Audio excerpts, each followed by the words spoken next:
2014 সালে হয়েছিল বিনা ভোট, 2018 সালে হয়েছিল রাতের ভোট, 2024 সালে আমরা দেখেছিলাম ডামি ভোট।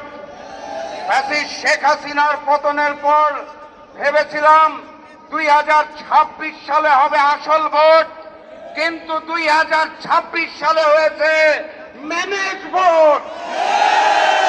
লন্ডন থেকে ওই মুফতি সাহেব এসে জনগণের সমর্থন আদায় করতে না পেরে প্রশাসনকে ম্যানেজ করে, ডিপটেককে ম্যানেজ করে, কমিশনকে ম্যানেজ করে, সরকারকে ম্যানেজ করে ম্যানেজ ভোট আয়োজন করেছে।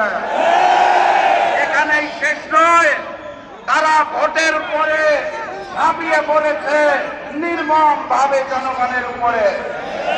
2018 সালে ধানের শীষে ভোট দেওয়ার জন্য যেভাবে করে গণধর্ষণ হয়েছে,